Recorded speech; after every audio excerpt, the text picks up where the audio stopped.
కరివేపాకు వల్ల మనకి సువాసనే కాదండి, మనకి హెల్త్ బెనిఫిట్స్ చాలా ఉంటాయి. మనకి A vitamin, B vitamin, C vitamin, iron, calcium rich food అండి కరివేపాకు. ఎందులో వేసుకున్నా కూడా టేస్ట్ చాలా అద్భుతంగా మారిపోద్ది రుచిగా.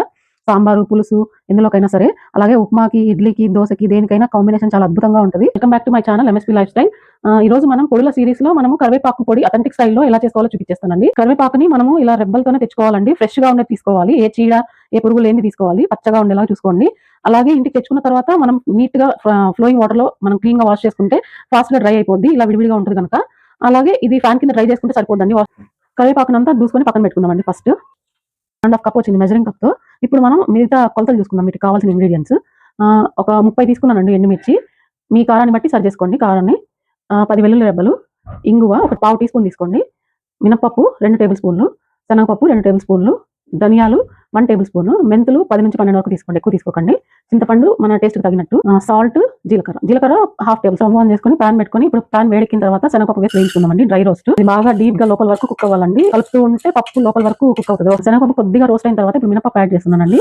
ఇందులోకి ఇప్పుడు మనం ధనియాలు వేసుకుందామండి. మినపప్పు హాఫ్ వరకు రోస్ట్ అయిన తర్వాత ధనియాలు వేసుకున్నానండి. ఇవి 75% వేగిపోయినాయండి ధనియాలు. ఇప్పుడు జీరా యాడ్ చేస్తున్నాను. ఇందులోనే ఇప్పుడు మెంతులు కూడా యాడ్ చేస్తున్నాను. తక్కువ క్వాంటిటీనే వేసుకోండి మెంతులు, ఎందుకంటే మరి చేదు వచ్చేస్తుంది ఒక్కొక్కసారి. ఇవి మంచి స్మెల్ వచ్చేదాకా వేయించుకోండి. ఒక 5 మినిట్స్ పడుతుంది. ఇంకా వేగిపోయినాయండి శనగపప్పు, మినపప్పు, జీరా, ధనియాలు అన్ని వేగిపోయినాయి. ఇప్పుడు ప్లేట్లో తీసుకొని చల్లార్చుకుందాం. ఎండుమిర్చి వేయించుకుందామండి. కొద్దిగా పొంగేదాకా వేయించుకోండి. కలర్ ఏం చేంజ్ అవ్వనక్కర్లేదు. ఇది వేగిపోయినాయండి ఎండుమిర్చి. ఇవి కూడా పక్కన తీసుకొని చల్లార్చుకుందాం. ఇప్పుడు కరివేపాకు వేయించుకుందామండి. ఇది డ్రై రోస్ట్ చేసుకుందామండి. పలపల అనేంత వరకు వేయించుకుందామండి. మరి మెత్తగా సాఫ్ట్‌గా అయిన తర్వాత ఆపేస్తే అది నిలువ ఉండదు. సో అందుకోసం బాగా డ్రైగా అయ్యే వరకు వేయించుకుందాం. ఇందులో వాటర్ మాయిశ్చర్ అంతా ఎవాపరేట్ అయిపోవాలి. ఆకుల్లో ఉండేది అంతవరకు వేయించుకుందాం మనం. చూడండి బాగా క్రిస్పీగా అయిపోయింది. ఇలాగ సౌండ్ వచ్చేదాకా వేయించుకోవాలి మనం. ఆయిల్‌లో వేస్తే ఇలాగ అవ్వదు. కాబట్టి నేను డ్రై రోస్ట్ చేసుకుంటున్నాను. ఫ్రెష్ స్మెల్ కూడా ఉంటుంది ఇలాగైతే. చల్లారిద్దామండి. మనం కరివేపాకు చల్లారేలోపు ఈ వెల్లుల్లి రెబ్బలు మనం కచ్చపచ్చగా దంచి పెట్టుకుందామండి. కచ్చపచ్చగా గ్రైండ్ చేసుకొని పక్కన పెట్టుకుందామండి తీసేసి కప్‌లోకి. ఇవన్నీ గ్రైండ్ చేసుకుందామండి. దీంతో పాటు వేగిపోయిన కరివేపాకు కూడా వేసేసుకుంటున్నానండి. చల్లారిపోయింది ఇప్పుడు. ఇలా కచ్చపచ్చగా గ్రైండ్ చేసుకున్నాక ఇప్పుడు మనం ఇందులోకి చింతపండు వేసుకుంటున్నానండి. సాల్ట్ వేస్తున్నాను. అలాగే మనము కచ్చపచ్చగా దంచి పెట్టుకున్న వెల్లుల్లి కూడా యాడ్ చేస్తున్నాను ఇందులోకి. అప్పుడు మనం తిన్నప్పుడు పంటికి తగులుతూ ఉంటుంది వెల్లుల్లి. ఇంగువ పావు టేబుల్ స్పూన్ వేస్తున్నానండి. చూడండి ఇలా కోసుగా గ్రైండ్ చేసుకోండి. అప్పుడు మనం తినేటప్పుడు వెల్లుల్లి, కారం అన్ని ఈవెన్‌గా తగులుతూ ఉంటాయి. టేస్ట్ బాగుంటది.